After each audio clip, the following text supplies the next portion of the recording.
seperti apa sehingga LCD retak atau hitam seperti ini guys. Oke guys, jadi balik lagi bareng gua di sini ya guys. Sebelum gua mulai video ini, gua mau mengucapkan momen berbahagia kita semua, yaitu adalah selamat Hari Raya Idul Fitri untuk semua umat muslim yang ada di seluruh Indonesia maupun seluruh negara ya guys ya. Barangkali ada yang nonton dari luar. Seperti itu guys. Oke, di momen yang berbahagia ini gue bakal membawakan berita-berita yang lumayan cukup menarik ya guys ya. Berita pertama itu ada dari gempa Myanmar ya guys ya, sebesar 7,7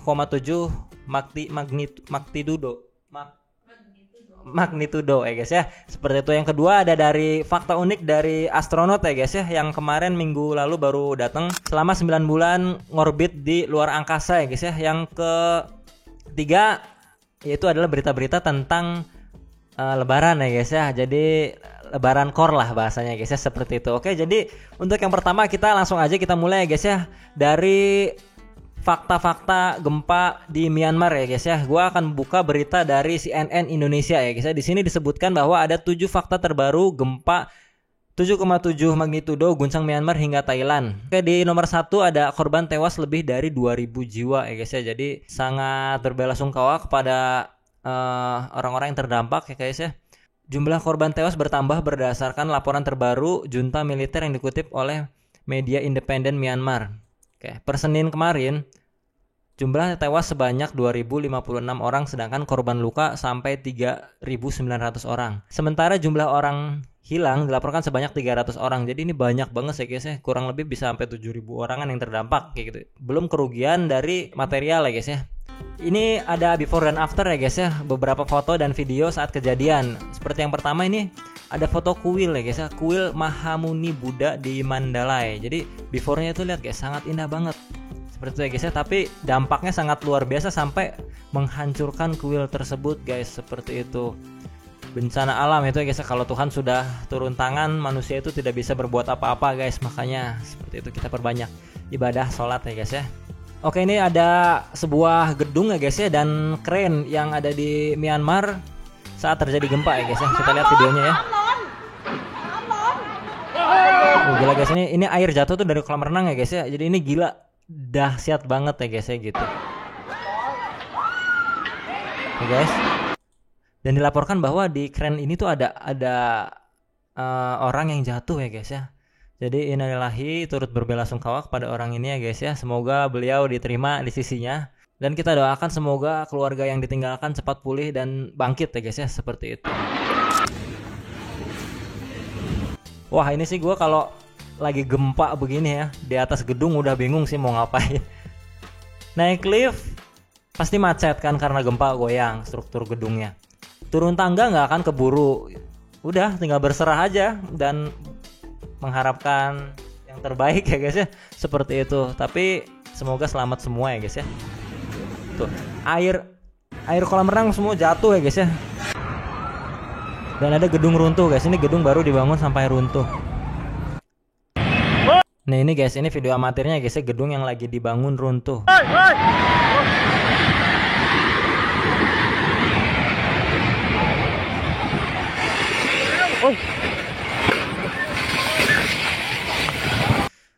Itu gedung jatuhnya sampai free fall gitu ya guys ya, berarti menandakan ini gempa lumayan kenceng gitu ya guys ya. Free fall tuh jadi dia jatuh kayak diambrukin langsung gitu loh, jadi nggak miring ke samping, jadi jatuh tuh langsung ke bawah. Sama kejadiannya kayak 9/11 ya guys ya.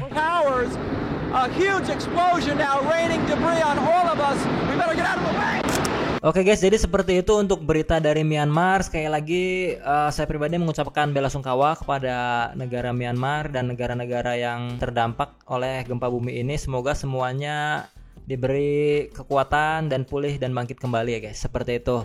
Oke guys, ada berita selanjutnya ya guys ya. Ini fakta menarik tentang astronot ya guys. Jadi pekan lalu itu ada beberapa astronot yang pulang ke bumi. Bahasanya keren ya guys ya, pulang. Kalau kita mau pulang tuh dari mana gitu ya guys ya. Dari kota apa ke kota apa, ini dari luar angkasa pulang ke bumi guys. Literally pulang gitu kan. Pulang ke bumi setelah 9 bulan mengorbit di luar angkasa. 9 bulan guys, seperti itu guys. Oke, di sini kita baca ya guys ya. Dari CNBC kutipannya, 9 bulan terjebak di luar angkasa, 2 orang ini berhasil pulang. Alhamdulillah ya guys ya. Kok ya guys ya terus ya. Oke. Kurang-kurangin ya guys ya. Ini udah nggak musim ngomong ya guys itu ya. Masih aja terjebak 2017 nih. Oke, kita baca guys.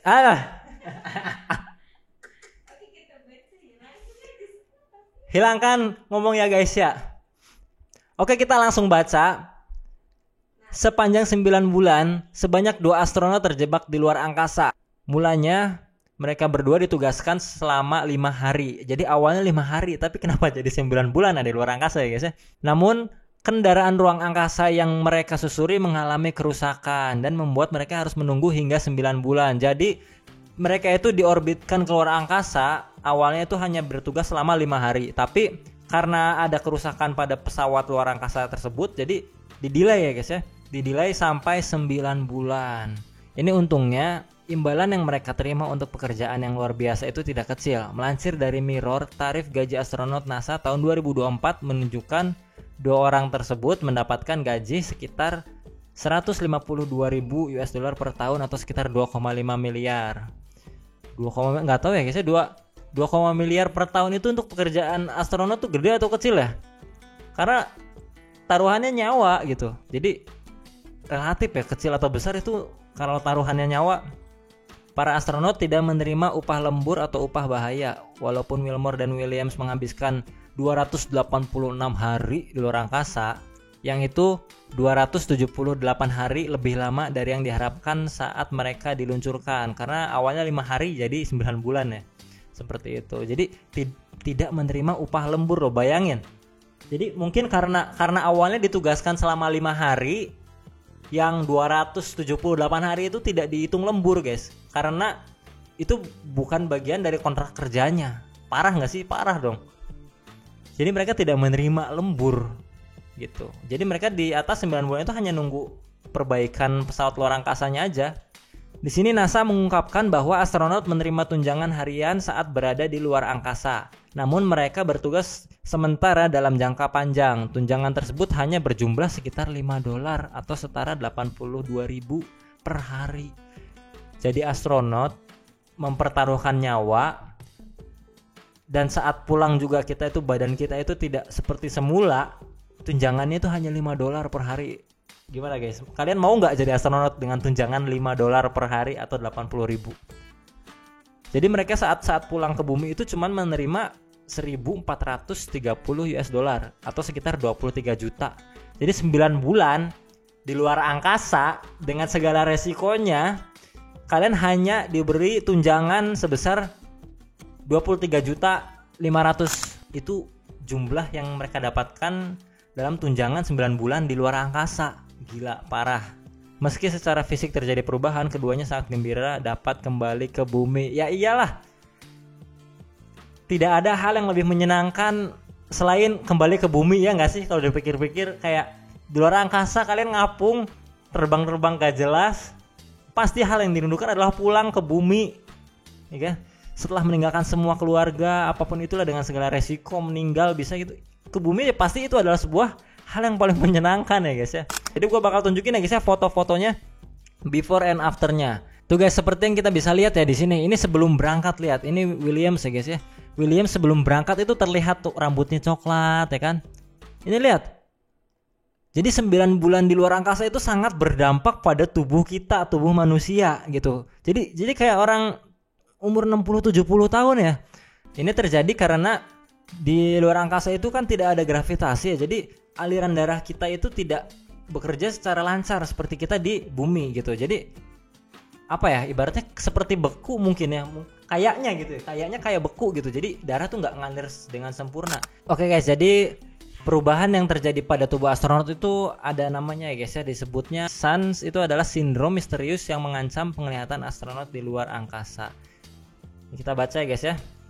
Sebuah studi terbaru mengungkapkan 70% astronot yang menghabiskan waktu antara 6 hingga 12 bulan di Stasiun Luar Angkasa Internasional atau ISS mengalami perubahan signifikan pada penglihatan mereka akibat kondisi yang disebut Spaceflight Associated ya atau SANS ya guys ya. Belibet guys, namanya susah. Intinya mah SANS lah, SANS. Sudah pokoknya SANS aja lah. Oke, jadi SANS ini melibatkan gejala seperti pembengkakan saraf optik pada mata ya. Perataan bagian belakang mata. Perataan bagian belakang mata. Gepeng guys matanya gitu. Jadi kalau kalian jadi astronot, resikonya adalah matanya gepeng. Seperti itu, dan dibayar $5 per hari tunjangannya. Kondisi ini terjadi ketika cairan dalam tubuh bergeser selama terpapar lingkungan mikrogravitasi sehingga menekan mata. Jadi karena mungkin ya itu karena gravitasinya yang kecil sehingga cairan dalam mata itu menekan, jadi gepeng gitu matanya guys bagian belakangnya. Namun perubahan ini sering kali berbalik setelah astronot kembali ke bumi. Oke guys, lanjut. Jadi berita selanjutnya itu adalah biasa ya, seputar lebaran. Banyak banget fenomena yang terjadi. Ya contohnya itu adalah penyewaan iPhone guys. Penyewaan iPhone demi memenuhi apa bahasanya? Oh ya, gengsi ketemu keluarga biar nggak ditanyain atau biar tidak disangka nganggur, jadi sewa iPhone termewah gitu guys. Wow, momen ketika owner iPhone memantau penyewa yang naik sangat drastis pas lebaran. Lebaran tuh jadi sangat drastis penyewaan iPhone-nya ya. Tuh, lihat. Banyak banget yang nyewa. Ini di Sumatera ya, nggak tahu di Jawa. Nggak tahu ya Jawa gimana ya untuk penyewaan iPhone, apakah sangat lebih baik atau lebih buruk dari Sumatera. Tapi ini kalau bisa dilihat di Sumatera ini lumayan banyak peminatnya ya. Kita langsung aja ya. Worth it nggak nyewa iPhone Tergantung kalau kalian doyan konten ya mungkin worth it aja kalau harganya pas mah ya. Seperti itu. Kita baca ya dari komen-komenannya. Siapa tahu sewa buat foto sama keluarganya biar hasilnya bagus tapi nggak punya HP bagus. Stay positive thinking. Nah kan balik lagi ya itu untuk mengejar momen bersama keluarga ya kan. Fotonya harus bagus. Barangkali tidak punya kamera atau tidak punya HP yang bagus, jadi nyewa dulu iPhone. Jadi biar jernih gitu fotonya tuh 4K gitu. Tetap bersyukur meskipun hanya S24 Ultra Pro Max. Disebut banget gitu ya, Samsung S24 Ultra dan 24 FE-nya gitu. Ada juga guys kerusakan pada iPhone yang sangat luar biasa, ini baru ditemukan ya, dan baru bahkan sampai orang-orang servis HP aja bingung ini kenapa HP bisa kayak gini iPhone-nya. Lihat guys. Bisa dilihat guys. Coba ini sepertinya iPhone 11. Kenapa ini? Pemakaian seperti apa sehingga LCD retak atau hitam seperti ini guys? Kejatuhan apa gitu? Kejatuhan apa? Sepertinya benar dari bentuknya tuh seperti tidak asing gitu. Tapi kok saya susah nebak gitu ya, apa gitu. Kejeduk